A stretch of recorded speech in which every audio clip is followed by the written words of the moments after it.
Good morning to all. Basically, in this project, which we did in this data science for this course, we are going to predict the probability status of poverty of individuals across various parts of India. The data is on the poverty index. It is basically based on that index. That index is basically used in for the prediction of probability of an individual to be under the poverty line using various characteristics such as income, something like household assets they hold, and many financial factors. For that analysis, we uses various Python libraries such as Pandas, Seaborn, and Matplotlib, and we read the data through that, which we determine on which kind of or the person is urban or not, age factor, the relationship factor, education level factor, literacy level factors, and so on and so forth. and and for the proper analysis of data, we basically need to drop the variables and values which have null rate, so that we should get a proper analysis, so that in the next line we basically drop the variables. And after that, some there are sometimes which have variables as such as boolean, so that we converted it into integer also. And after that, we for defining various age groups, we created an age group list, and we basically bin them in that particular product, such as lower than 30, 30 to 40, 30 to 44, 45 to 60, greater than 60, and so on and so forth. After that, we plotted the graph, and we determined the number of individuals in rural and urban areas, and which determines about the ratios, and we through that we can determine that the people mostly live in urban areas as compared to rural areas, as people tend to move out for various opportunities. Now, now we are now we are determining the difference between male and female, which are more likely, those guys which are more likely to be under poverty.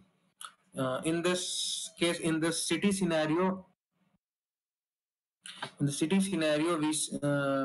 should see that that ratio is not that quite much, as that both kind of are something lot similar, but in kind of in the in the rural area, the difference arises, and difference is in starching and contrast as compared from the urban areas.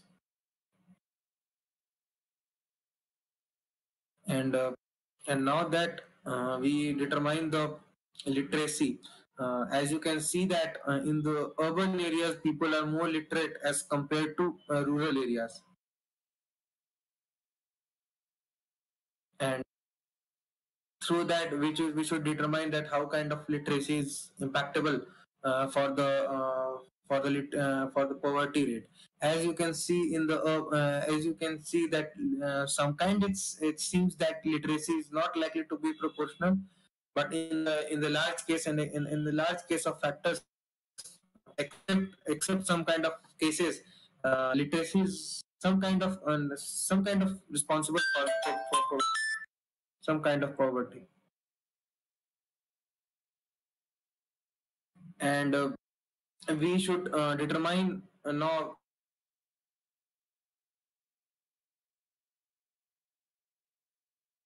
we should fix an informal savings, formal savings, like that people who got some pf or something, and in the informal savings, which some ladies or people used to keep something as money for various kind of needs. You can see at the example of demonetizing that informal savings, it is similar to that.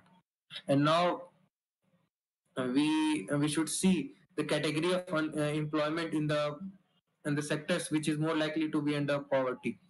So you can see that it determines that the unemployed people are most likely to be in the poverty section, and disabled people are some kind also in the poverty section. Employed people, some you can say, but in most likely sector they are not in the poverty line or sectors.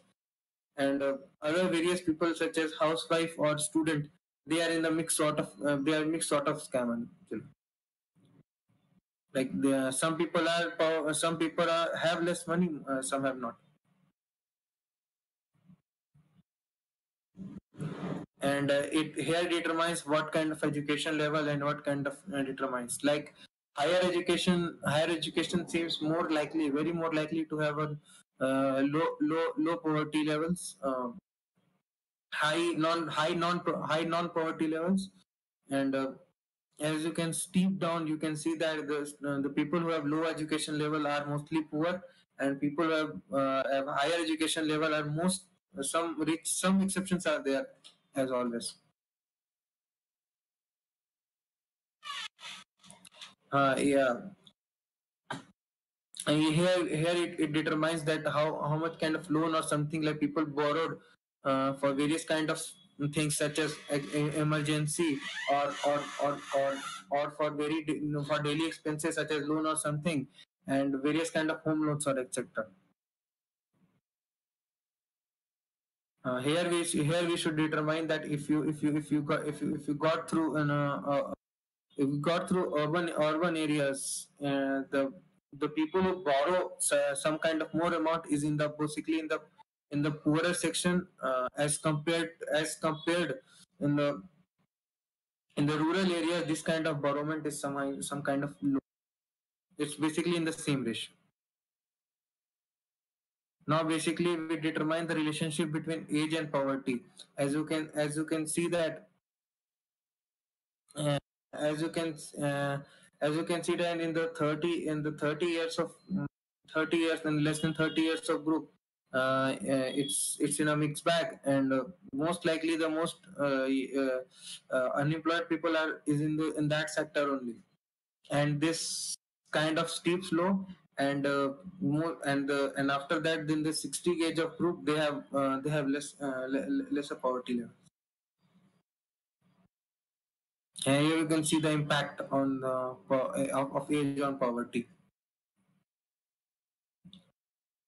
Here you can see various ages. Now we should determine the relationship between financial activities and poverty probability. Here you can see various kind of various kind of pair plots provided here. And now we should see about the correlation heat map in the next. Yeah, you can see here it determines that age, poverty probability through that, and have a correlation matrix.